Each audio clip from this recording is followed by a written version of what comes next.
बाद में ये काम हुआ है। ये जो काम हुआ है उसके बारे में फिल्मों में आने वाला है तो मैं ज़्यादा कुछ कहूँगा नहीं, पर एक बात, आज 25 साल का ये काम हुआ, इसमें थोड़ा सा मेरे मित्र कहते कि तुम ये काम करो, हमको पता ही नहीं। वैसे राजनीति में नियम ये है कि 1 रुपए का काम करना और 10 रुपए की पब्लिसिटी करना, और हमारा इसमें 10 रुपए का काम और 1 रुपए का भी लोगों को जानकारी नहीं दी, ये हमारी कमी रही। और इसलिए आज जब मैं बैठा तो मुझे भी आश्चर्य लगा कि इतना काम कैसे हुआ। बुल्ढाना पैटर्न करके जो काम हुआ उसमें खोलीकरण के 120 काम, नवीन काम जो है 67, ऐसे 187, लाभार्थी जो गांव को फायदा हुआ गांव को 171 गांव, नदी नाले खोलीकरण इसमें नदी 5, नाले 41, टोटल 46, और ये दोनों पकड़ कर खोलीकरण का इसका हिसाब नहीं है TCM का, तो ये टोटल बुल्ढाना जिलों में 233 प्रकल्पों की संख्या है। 15,101 TCM पानी का स्टोरेज हुआ है और 171 गांव बेनिफिट हुए हैं। इसमें दूसरा जो है महाराष्ट्र राज्य में खोलीकरण के 608 काम हुए, नवीन के 583, टोटल 1191, और टोटल पानी का साठा हुआ 92,000 TCM। ये 1168 गांवों को इसका फायदा हुआ है।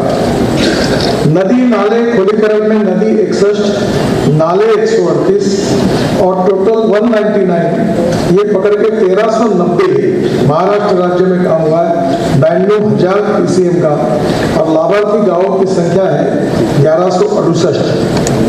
इसके बाद कोई आप कहीं भी बोलो, अमेरिका में पहुंच जाता है, वहां से फोन आता है कि आपका ये भाषण ऐसा ऐसा था। तो अभी हमने इसमें मीडिया का भी अपना उपयोग किया है, सोशल मीडिया का। आप भी सोशल मीडिया का उपयोग करिए, एक ग्रुप तैयार करिए, लोगों का सहभाग लीजिए। मुझे याद है हमारे मोहन धारिया जी जब थे तो अपने फर्टिलाइजर की बैग में नाले की रेती भर के वनराई बंधारे तैयार होकर पानी को रोका था। गिरीश गांधी जी इसमें काम करते थे, बहुत काम किया। अब मुझे लगता है कि कहीं ना कहीं उपाय ढूंढना है, और मैं बेनिफिशियरी हूँ। मैं दुनिया की बात नहीं करता, मेरे यहाँ 60 एकड़ खेती है। 3-4 साल पहले मेरे यहाँ मार्च अप्रैल मई में 1 घंटा पंप चलता था, 3 हाउस पावर का था। आज मेरे यहाँ 3 कुएं पर 7.5 हाउस पावर के 3 सोलर पंप है दापेवाड़ा में, और वो जो पंप है उसमें 8 घंटे मुझे पानी मिलता है। पूरा 60 एकड़ इरिगेटेड है, ऑर्गेनिक फार्मिंग है, केवल गन्ने को नहीं है। गन्ने में मुझे 88 टन, मैंने 880 क्विंटल 1 एकड़ गन्ना हुआ। 1 किलो का प्याज हुआ, 1 किलो 300 ग्राम का बैंगन हुआ, और नहीं कुछ तो इस सबसे 1.25 करोड़ का एग्रीकल्चर इनकम हुआ। मेरे यहाँ दाल हुई 1 एकड़ में 15 क्विंटल तूर हुई ऑर्गेनिक, उसका ब्रांडिंग किया गांव में। अब वो नागपुर के सुपर बाजार में बेचने का काम किया, और अभी हमने 5 ऑर्गेनिक फ्रूट वेजिटेबल की दुकानें भी 3 शुरू हुई, 2 शुरू हो रही है। ये मेरा धंधा नहीं है, आपको ये धंधा है। मैं अब किसानों को इकट्ठा करके ऐसी सिस्टम बना रहा हूँ कि तुम्हारी साफ सुथरी ऑर्गेनिक फर्टिलाइजर और पेस्टिसाइड मुक्त सब्जी लाओ, बेचो, 10% तो हेयर कंडीशन मार्केट होगा, आप ही बेचो, आपका भाव आप ही तय करो। सबको बहुत बहुत धन्यवाद। कठिनाई चाहे कितनी भी हो, स्थितियां बदल सकती है, दुनिया बदलती है, बदलने वाले चाहिए। आप लोग जरूर इसको यशस्वी करेंगे, यही विश्वास के साथ बहुत बहुत धन्यवाद। नमस्कार। त्याला पत्रकारांनी विनोबाजींना एक प्रश्न विचारला कि बाबा एक वो जो काफी अकेले होते हैं, लोग बहुत अच्छा काम कर रहे हैं। कल जल संवाद में हमने ऐसे महानुभावों को सुना। जल पर्व किताब की योजना इस हेतु से की गई है कि उनके तीसरी किताब है कॉरिडोर्स ऑफ वाटर सिक्योरिटी और चौथी किताब है कृषि कल्याण। लोकार्पण सोहळा सन्माननीय अतिथींनी संपन्न करावा।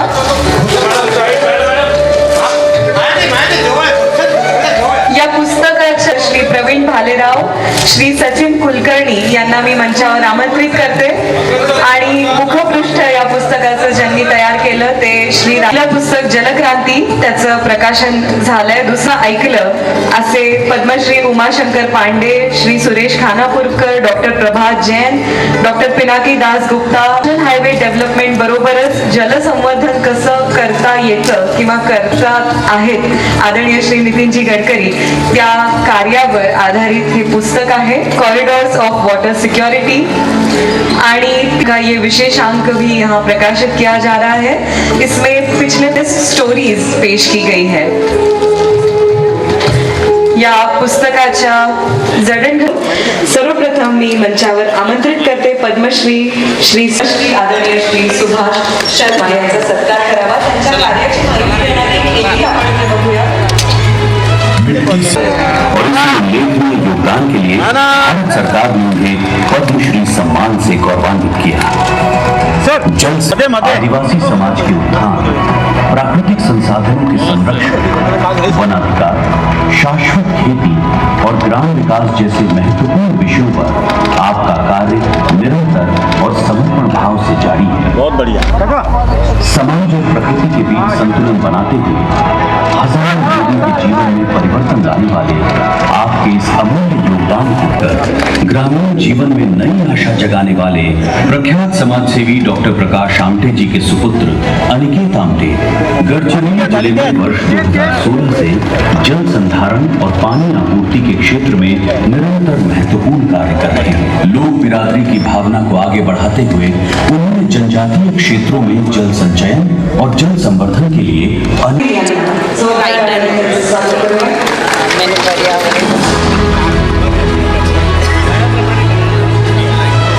सुरक्षा के बाद अब प्रकृति और जल संवर्धन तथा पर्यटन आधारित विकास. आपके कार्यों को विकास पुरुष माननीय नितिन जी गडकरी जी की प्रशंसा और मार्गदर्शन भी. आपका कार्य अत्यंत महत्वपूर्ण है.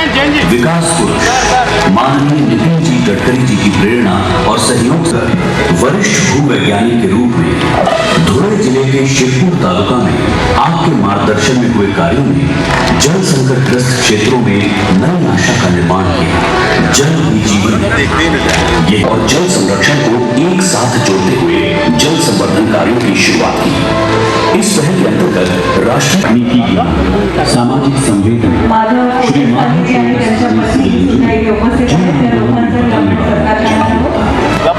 जल ही जीवन के विचार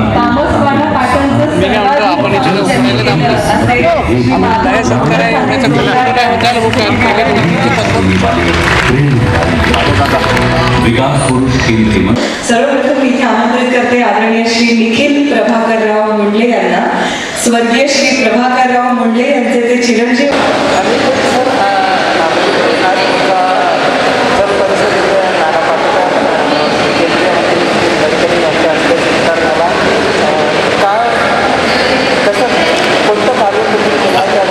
आम्ही हेमलकसा गडचिरोली जिल्ह्यामध्ये भामरागड आणि ऐरी तालुक्यामध्ये तलावांची निर्मिती केली आहे. साधारण आत्तापर्यंत आम्ही 30 तलावांचं निर्मिती केली त्या आदिवासी बांधवांसाठी आणि 30 गावांमध्ये ही कामं झालेली आहे.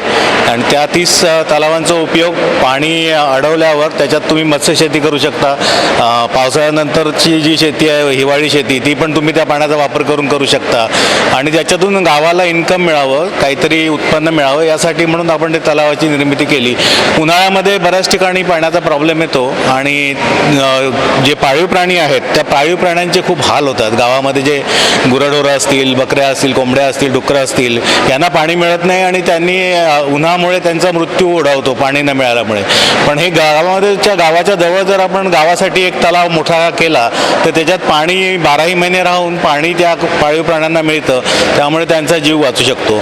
एवढ्याच उद्देशाने आपण हे काम सुरू केलं आणि पाणी जर आपण अडवलं आणि पाणी जिरवलं तर आजूबाजूच्या विहिरींना पण पाणी आलं आहे हा त्याचा एक वेगळा भाग आहे. त्यामुळे अडवणं खूप महत्त्वाचं आहे.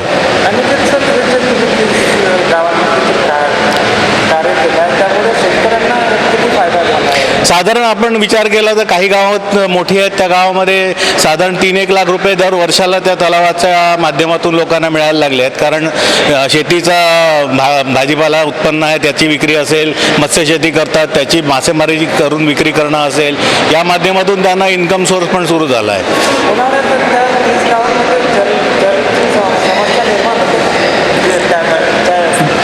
ज्या गावांमध्ये आपण कामं केली तिथे जलाची समस्या नाही आहे. तिथे व्यवस्थित सगळीकडे 12ही महिने पाणी असतं. चॅनलच्या माध्यमातून तुम्ही काय आव्हान कराल? मला वाटतं अनेकांनी या भागामध्ये आपल्या विदर्भामध्ये ज्या ज्या भागामध्ये आत्महत्या आहे त्या ठिकाणी पाण्यासाठी काम करणं फार गरजेचं आहे चांगल्या संस्थांनी. आणि या आत्महत्या मुक्त असा आपला विदर्भ झाला पाहिजे यासाठी लवकरात लवकर प्रयत्न करणे फारच आवश्यक आहे. मृदा व जलसंधारण विभागाच्या माध्यमातून राज्यामध्ये मी आपल्याला सर्वांना सांगणार आहे की राज्याचे माजी मुख्यमंत्री स्वर्गीय सुधाकर नाईक साहेब असतानापासून तर नितीन गडकरी साहेब तर करतच आहे, पण राज्याचे मुख्यमंत्री सन्माननीय देवेंद्रजी फडणवीस साहेब सुद्धा जेव्हा पहिल्यांदा मुख्यमंत्री झाले तेव्हा जलयुक्त शिवार योजनेच्या माध्यमातून खरं तर ही चळवळ बळकट करण्याचा प्रयत्न त्यांनी केला. आणि आताही मृदा व जलसंधारण विभागाच्या माध्यमातून राज्यामध्ये जलयुक्त शिवार, शेततळे, नाला खोलीकरण, सिमेंट बंधारे, वनराई बंधारे, गाळमुक्त धरण, गाळयुक्त शिवार, मृदसंधारणाच्या संदर्भात वेगवेगळे कार्यक्रम, वृक्ष लागवड आणि जलपुनर्भरण सारखे अनेक कार्यक्रम आमच्या विभागाच्या माध्यमातून या ठिकाणी चालू आहेत. प्रधानमंत्री कृषी सिंचन योजनेच्या माध्यमातून गडकरी साहेब आणि केंद्र सरकारच्या वतीनं राज्यातल्या जवळपास 15,000 हेक्टर जमिनीवर माता ते पायता अशा पद्धतीनं वेगवेगळी उपचार पद्धती सुद्धा या ठिकाणी राज्य शासन ह्या योजना राबवत आहे. आज शेतकऱ्याला संदर्भामध्ये या ठिकाणी आपण सर्वजण पाहिलं की जलसाठा वाढवण्यासोबत भूजल पातळी सुद्धा वाढवणं ही अतिशय महत्त्वाची बाब या ठिकाणी आहे. म्हणून पाणी अडवा, पाणी जिरवा सोबत माती सुद्धा वाचवणं आणि शेती सुद्धा वाचवणं ही सुद्धा खऱ्या अर्थानं आज गरज आहे. आणि त्या पद्धतीचं कार्य मृदा व जलसंधारण विभाग महाराष्ट्रामध्ये करत आहे. भेटले की विचारतात तुमचं चालू आहे का अजून फाउंडेशन होते पाण्याचं काम, एवढीच आमची पब्लिसिटी आहे. पण गेल्या 10.5 वर्षामध्ये नाम फाउंडेशनने 2,887 गावामध्ये तेवढ्याच वॉटर बॉडीजचं काम केलेलं आहे आणि जवळपास 23.9 TMC एवढा पाणी साठा उपलब्ध केलेला आहे. आणि हे सगळं याचं प्रमुख श्रेय आदरणीय नाना पाटेकरांना जातं, कारण 2015 मध्ये त्यांच्या संकल्पनेतून नाम फाउंडेशनचा जन्म झाला. नाम फाउंडेशननी विविध ठिकाणी, आता बऱ्याच जणांना असं वाटतं की नाम फाउंडेशनचं काम हे मराठवाड्यापुरतं किंवा विदर्भापुरतं मर्यादित आहे. ते तसं नसून चांदा ते बांदा असं नाम फाउंडेशनने काम केलेलं आहे. अगदी विदर्भातलंच फक्त सांगायचं झालं तर 374 ठिकाणी नाम फाउंडेशनने काम केलेलं आहे आणि चालू आहे विदर्भातल्या 10 जिल्ह्यांमध्ये. तसं चांदा ते बांदा आपण सगळे नाम फाउंडेशनचं काम सध्या चालू आहे. तर ही माणसांसाठी सुरू केलेली माणुसकीची चळवळ एवढ्या साध्या स्तरावर सुरू झालेली चळवळ आहे आणि ती हळूहळू लोकांची झालेली आहे आणि लोक त्यातून स्वतःहून सहभाग. आता इथे कर्नल सुरेश पाटील साहेब बसलेले आहेत. त्यांच्या ग्रीन थंब नावाच्या संस्थेच्या बरोबरीनं आम्ही काम केलेलं आहे. खडकवासला धरणामधला गाळ पुण्यामधला आम्ही काढला आणि 55 मीटरच्या पेरीफेरीमध्ये सगळी माती तिथे टाकून एक छान असं झाडं लावली आणि आज तिथे इतकी बायोडायव्हर्सिटी आहे. पक्षी येतात, मधुमाशा येतात, प्रेमी जीव पण येतात. कोणाला खात्री करून घ्यायची तर त्यांनी खडकवासला डॅमच्या 55 किलोमीटर पेरीफेरीत एक परिक्रमा करावी म्हणजे त्यांनाही ते लक्षात येईल.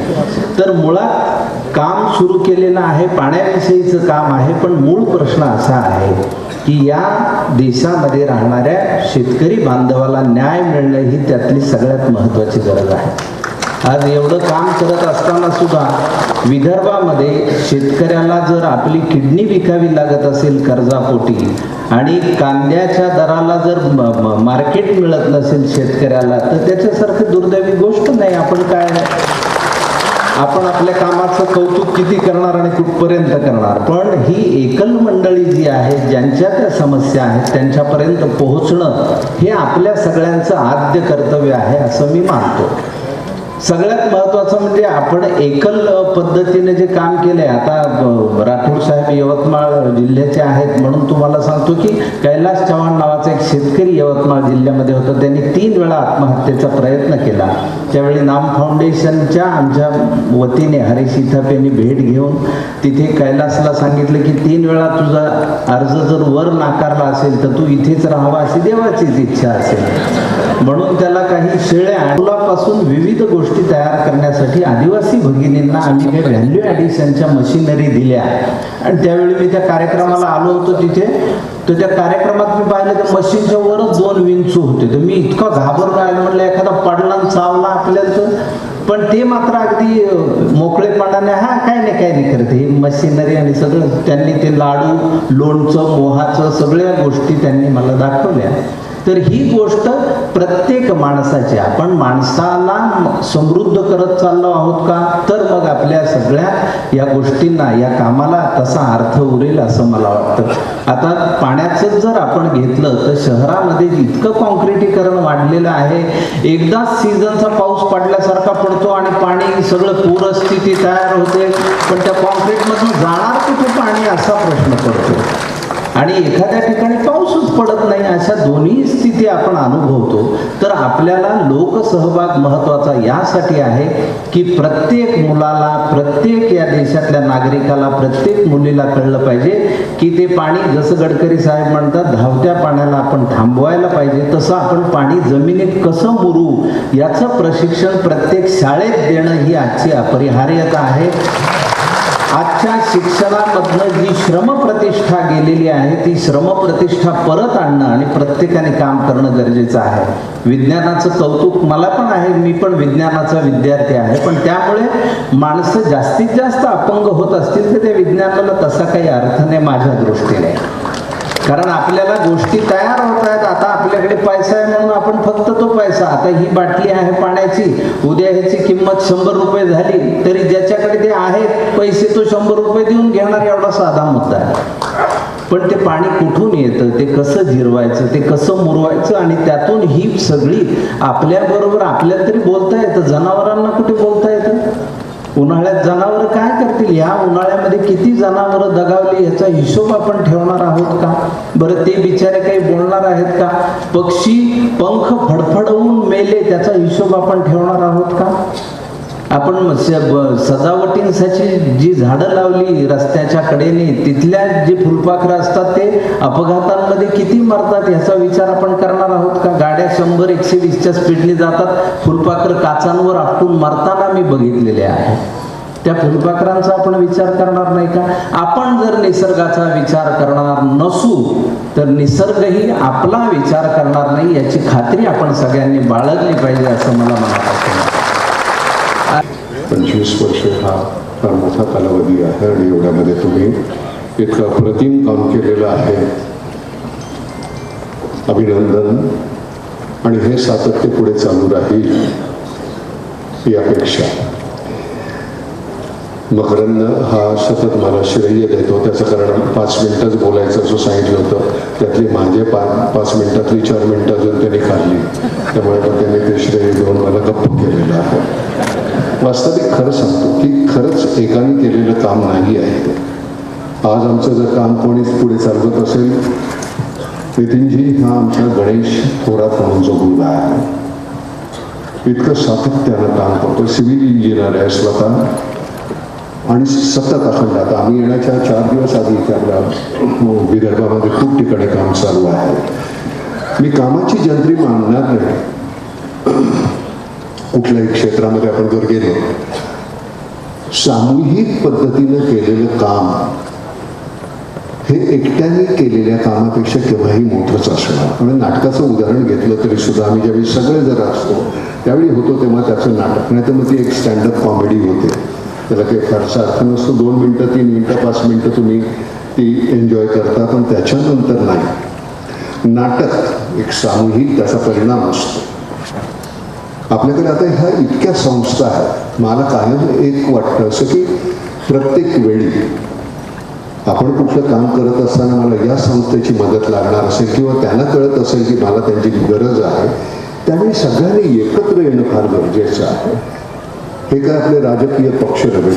आपल्याला वाटलं म्हणून आपण हे सगळं करतोय, मनापासून करतोय. त्यातून आनंद काय, तर केवळ आनंद हाच आनंद. त्याच्यातून आपल्याला मिळणाऱ्या पुरस्कार हवेत का, मला पद्मश्री व्हायचंय, पद्मभूषण व्हायचं, हे सरकार काय करायचं ते त्यांचं ते ठरवतं. मला काय पाहिजे का, तर मला फक्त एक समाधान पाहिजे. गावाखेड्यात गेल्यानंतर लोकांच्या चेहऱ्यावर आपल्या कारणामुळे हसू येत असेल तर अजून काय वेगळं लागणार आहे. त्यामुळे तेवढीच एक अपेक्षा, सतत तेवढंच करायचं. नाटकात काम करत असताना मी खरं तर तळागाळातून आलेला, अतिशय गरिबीतून आलेला मी होतो. 2 वेळच्या जेवणाची भ्रांत होती. त्यामुळे मला तिथे जाणं जास्त मला सोपं जातं. श्रीमंत मंडळीमध्ये मला ते जमत नाही.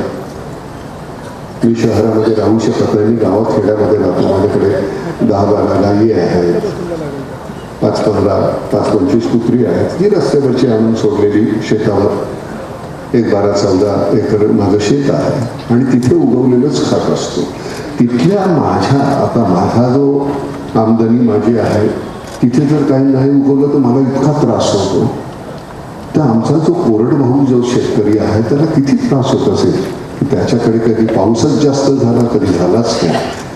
तर याच्या पोटी कुठेतरी, आणि आम्ही कुठल्या दुसऱ्या गोष्टी काही केल्या नाहीत का, आम्ही सगळ्या गोष्टी करतो आनंदासाठी आमच्या. पण मला खरं सांगतो, शहरामध्ये गेल्यानंतर तुम्हाला त्या भिंती आहेत, त्या भिंती मला आता कबरीसारख्या वाटायला लागल्या. फक्त स्क्वेअर फीटमध्ये आहे.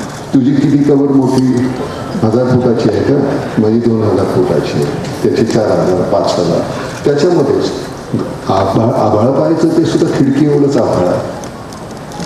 पण शहरातल्या मंडळीला, मुंबईतल्या मंडळीला, मित्रांना मी म्हटलं, गेल्यावेळी कधी आभाळ पाहिलंस, असं पाहायला वेळच नाही आहे आम्हाला. केवळ मी माझी घर, माझं 4 मंडळी जी आहेत त्याच्या पलीकडे आम्ही विचारच करत नाही. आणि मी खरं सांगतो, नाटक सिनेमातून मिळणारा पैसा, त्यातून मिळणारे सन्मान, त्याच्या पलीकडचा आनंद आम्ही जेव्हा नाम फाउंडेशन सुरू केलं त्यावेळी मिळाला. म्हणजे पहिल्या वेळी, म्हणजे हा मकरंद हा मराठवाड्यातला, तर त्याला म्हटलं, बाबा हे पैसे घे, प्रत्येकी 1,500. इतक्या आत्महत्या झाल्या होत्या आणि नवीन गाडी घेऊया आपण, चला, त्याच्यासाठी पैसे जमा केले होते. आणि मग संध्याकाळी आपलं TV पाहत असताना हातात ग्लास आणि एक इंटरव्ह्यू पाहत होतो. ज्याच्या घरी आत्महत्या झालेली आहे अशा एका शेतकऱ्याच्या कुटुंबाचा इंटरव्ह्यू होता. आई, वडील, बायको आणि मुलं. बाप गेलेला आहे, नवरा गेलेला आहे, मुलगा गेलेला आहे, असं ते कुटुंब. पण त्यांच्या डोळ्यामध्ये आपलं कोणतरी गेलं याच्यापेक्षा संध्याकाळची भूक जास्त वाटली मला. कदाचित मला ते नट म्हणून असेल का जाणवलं माहिती नाही. म्हटलं आलं हे काही खरं नाही. आपण गाडी घेण्याचा विचार करतो आणि हे काय चाललंय. मग मी त्याला म्हटलं की चला, आपलं काहीतरी कर्तव्य आहे माणूस म्हणून. मग हे 1.5 कोटी तू घे आणि प्रत्येकी 15,000 असे सगळ्या त्या शेतकऱ्यांच्या कुटुंबाला दे. नाही, टाळ्या वाजवू नका. हे मला असं वाटत होतं आपण मोठेपणा घ्या. निदान मी रात्री झोपताना माझी पाठ थोपटावी त्यापोटी केलं होतं. मला काही अनुकंपा नव्हती, काही नव्हतं. माझ्यातला माणूस मेलेला होता, त्यांच्या त्या डोळ्यामध्ये मला कुठेतरी दिसलं की अरे बापरे, आपण खरंच मेलेलो आहे ते सांगत होते, त्यांची भूक सांगत होती. त्याच्यावर मकरंद मला म्हणाला की नाही, तुम्ही येऊन ते चेक द्या. म्हटलं नाही, हे बरोबर नाही, मला ते देणं मला पटत नाही, तू दे. म्हणलं फक्त तुम्ही ते इथे बीडला गेलो होतो आम्ही, तेवढे फक्त तुम्ही द्या, बाकीचे मग नंतर आम्ही हे करू. आम्ही तिथे गेल्यानंतर एका वेळी समोर 250-250 मुली विधवा, जास्तीत जास्त वय असेल त्यांचं 25-24. एक मूल कडेवर, एक मूल असं हात बोट धरलेलं, खंगलेली सगळी मंडळी. म्हटलं बापरे, हे काम कधी न संपणार आहे. त्याला पूर्णविराम नावाची गोष्टच नाही. त्यामुळे हे सातत्याने करा. 15,000 रुपये देऊन तुम्ही ते काही संपणार नाही. आणि मग तिथून मग आम्ही औरंगाबाद, मग नंतर आम्ही इथे आलो वराडामध्ये आणि सगळीकडे फिरलो जेवढं काही जमत होतं आम्हाला. तुम्हाला खरं सांगतो, त्यावेळी नाम फाउंडेशन ज्यावेळी स्थापन झालं 3 महिन्यामध्ये लोकांनी 60 कोटी रुपये दिले. 60 कोटी एक काल संस्था जी स्थापन झालेली आहे, तो केवळ एक विश्वास होता की नाही ही मंडळी काम करतील, कुठे अपलाप नसेल, भ्रष्टाचार नसेल. आणि मग त्याच्यानंतर जे सातत्यानं काम सुरू झालं.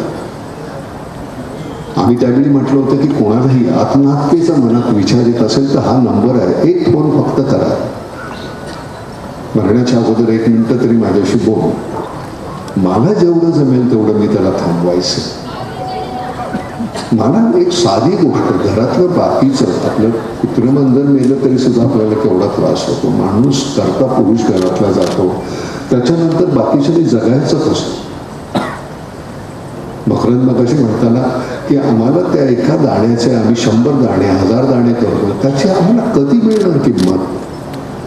स्वामीनाथन आयोग हा सुद्धा आता एवढा अंशतः चालू आहे आणि त्याला सुद्धा 20 वर्ष झाली किंवा. प्रत्येक गोष्टीला आम्हाला आंदोलन का करावं लागतं. आम्हाला दिसत नाही का माझ्यासारखा एक मठ्ठ माणूस, मला त्या डोळ्यातली वेदना कशी कळली आहे. आणि सगळ्यात गोष्ट कुठली आहे की आता 2 पक्ष वेगळे असतील, बीजेपी असेल, काँग्रेस असेल, तुमचे आचारसंहिता तुमची काय जी असेल ती, तुमचे विचार काय असतील तुमच्या पक्षाचे, प्रत्येकाची पुस्तिका वेगळी. आपलं तसं नाही, आपण सगळेच एकाच विचारानं आपण आहोत. तिथे पाण्याच्या संदर्भातलं मुळामध्ये सुरू झालेलं पाणी हे सुरू झालं ते आत्महत्येपासून सुरू झालं होतं. माझ्या इथे शेतामध्ये करत असताना माझ्याकडे परवानगी आहे की मी खडकवासल्यातून पाणी घेऊ शकतो. तर मी म्हटलं नाही, माझ्या जमिनीत मला कसं करता येईल. मोठं शेततळ आहे, मला पाण्याची कमी नाही, 90 फूट खोल विहीर आहे. पण माझ्याकडे जी सुविधा आहे ती प्रत्येकाकडे का नसावी. मला खरं सांगतो, मी नेहमी म्हणतो की माझ्याकडे काही भिंतीच नाही आहे. माझ्याकडे डोंगर आहे, इकडे डोंगर, इकडे डोंगर, इकडे डोंगर, आणि मध्ये मी राहतो. शहरामध्ये नाही राहणार स्वभाव. आम्हाला वेळच नाही. माझ्याकडे कुठेतरी काहीतरी एवढं शिजलं जायचं, ते पलीकडे जायचं, तिकडे शिजलं की आमच्याकडे याचा वास यायचा असं. भिंती होत्या पण भिंती नव्हत्या आमच्या शेजाराला पूर्वी. आता तसं नाही, पलीकडे काही झालं तरी आमच्याकडे उत्सव चालू असतो. आपण एकमेकांशी, आपण ह्या सगळ्या संस्था, त्याचं नाव काही ठेवा, तुम्ही एक सामूहिक नाव ठेवा, आपण एकत्र. ही चळवळ म्हणजे केवळ बोलण्यासाठी किंवा भाषण करतोय आपण असं तसं नाही. चळवळ आतूनच ते यायला पाहिजे. जसं म्हणतो की माझं गावच माझा भारत आहे, बस तेवढं करतच का. प्रत्येकाने तेवढं केलं की झालं, सगळं आमचं समृद्ध होईल भारत. पण आमचा गोंधळ कसा आहे, मला त्यातला श्रेय, आम्ही हे केलं, मग माझी तुमच्या बरोबरची स्पर्धा, तुलना, आणि त्यातून मग मी तुमच्यापेक्षा जास्त कसा, काही गरज नाही त्याचं. विक्रम गोखले हा माझ्यापेक्षा अप्रतिमच नट राहणार मरेपर्यंत. मी त्याच्यासमोर होताच राहणार हे मी मान्य करायचं आणि त्याच्याकडनं शिकण्याचा प्रयत्न करायचा. मला त्याच्यापेक्षा मोठं नाही व्हायचं, मला सतत माझ्यापेक्षा मोठं व्हायला हवं. त्याच्याबरोबरीला मी जाऊ शकेन की नाही मला माहिती नाही. ते करत राहणं. आपली स्पर्धा ही केवळ आपल्या बरोबरच असावी, बाकी कोणाबरोबर नसावी. आमच्या आईला मी नेहमी विचारायचो की आई, अगं मुसलमान आणि हिंदूंमधला फरक काय आहे का. ते म्हणजे काय नाही, आपण हात जोडून नमस्कार करतो, ते हात उघडून नमस्कार. किती सोपी व्याख्या आहे ना दोन धर्मातली. आम्हाला लहानपणापासून हे शिकवलं, त्यामुळे मला कधीच तू कुठल्या जातीचा आणि धर्माचा आहे मला विचारवरच वाटलं नाही. आणि जाती मला माहिती आहे, गडकरी जाती कधी संपणार नाही. जाती तुम्ही संपवल्यात तरी सुद्धा ऑफिसमध्ये बॉस राहणार, ती एक उच्च जात राहणार, मग मधली, मग अजून असेल, मग शेवटी पिऊनची. तर तुम्ही शेवटी तुमची पात्रता काय आहे, तुम्ही करता काय, किती आपल्यामध्ये कुवत आहे, त्याच्यावर आपली जात आहे. कांबळी नावाचा आमचा बॉस, मला आनंद होतो, कांबळे माझा बॉस. एक दिवस त्याला तिथेच आम्ही असे बघायचो. ते जातीतला फरक सरते शेवटी आपण कशाने मिटवणार. आपल्या ज्ञानानं, शिक्षणानं आज मोठ्या मोठ्या पदावर इतकी छान मंडळी आहेत. त्यांची जात नाही कोणी विचारत मला नाही तुम्हाला माहिती आहे का माझी जात नाही कोणाला मी सांगितली, कोणी विचारली नाही. मी काय करतो या प्रांगणामध्ये आल्यानंतर मला मी नट म्हणून मी तुम्हाला काय देतो, इतकी मंडळी मला बघायला जमलेली आहे. तो उधळून द्यायला पाहिजे. झाली फजिती झाली, काय हरकत आहे, सगळेच मागे आहेत, तुम्हीच हसाल ना मला. पण उधळून देणं आणि कशाची पत्रक रचना. गडकरी नावाचा माणूस आहे म्हणजे त्यांच्या काही वेळे तोंडामध्ये असं काहीतरी अश्लाघ्य शब्द येतात चिडले की हे होत कसं नाही आणि होत नाही कसं, आणि मग ते करून दाखवायचं. सुरुवातीला टिंगत होते त्यांची काहीतरी वगैरे काहीतरी फेकतात आकडे सोडून आमच्या तोंडावर हे असं. आणि मग ते 4 वर्षानं 5 वर्षानं 10 वर्षानं तर त्याची फलनिष्पत्ती ज्यावेळी आपण पाहतो मी थोडं नाही ते बोललो होते मग कौतुक करायला सगळे असतात. त्यामुळे एखाद दुसरा एक असा टोकाचा शब्द वापरण्याची मुभा मिळते मग आपल्याला, कारण ते करून दाखवलेलं असतं. कारण मुळामध्ये तुमचं छान व्हायला पाहिजे. हा समाज म्हणजे समाज, हा प्रत्येक माणूस माझा आहे, माझं नातं आहे त्याच्याशी. ही ज्यावेळी तुमची भावना असते त्यावेळी सोपं जातं. त्यामुळे मला आज या निमित्तानं सांगताना तुम्हाला सगळ्यात महत्वाची गोष्ट की सगळे मिळून आपण काम करूया. वेगवेगळ्या संस्था वेगवेगळ्या ठिकाणी जर ज्या काम करत असतील तर आपण एकमेकाला जोडून घेऊया. मला काय करता येईल, तुम्हाला काय करता येईल, आपण सगळे मिळून असे. मगाशी मी जे सांगितलं गणेश, आमच्या आता प्रत्येक शहरामध्ये नितीनजी आता आमचे ऑफिसेस व्हायला, ऑफिसेस म्हटलं कशाला पाहिजे पुण्याच्या घरी राहून, पण नाही आता ती अतिशय गरज व्हायला लागली. इतकं काम वाढलेलं आहे. टाटा आणि महाराष्ट्र गव्हर्नमेंट यांच्याबरोबर आपला MOU झाल्यामुळे आपल्याला कामाची म्हणजे सतत काम, पैशाची भ्रांत नाही, सतत काम करत राहणं. लहान लहान गावामध्ये राहणारी मुलं आता एक शहर सांभाळतात. ज्यांना कदाचित खरंच त्यांना इंग्लिश बोलता येत नाही. आता जर इथे येऊन बोलायला सांगितलं तर ते आम्ही नटमंडळी आहात, पाठ करून बोलतो सगळं, आम्हाला तर इतक्या वर्षाचा अनुभव आहे. त्यांना 2 वाक्य बोलताना पण काम करायला वाद आहेत ही मंडळी, आणि सगळं श्रेय आहे ते त्यांचं आहे. गण्या, मी तुझे जाहीर आभार मानतो बरं का या सगळ्या समोर. फार सुंदर काम करतोयस तू, असंच सातत्य राखा. कारण आम्ही उद्या हे इथून निघणार त्यांच्या हाती द्यायला पाहिजे, आणि ती धुरा योग्य ठिकाणी योग्य माणसांच्या हाती जाणे गरजेचं आहे. नटसम्राट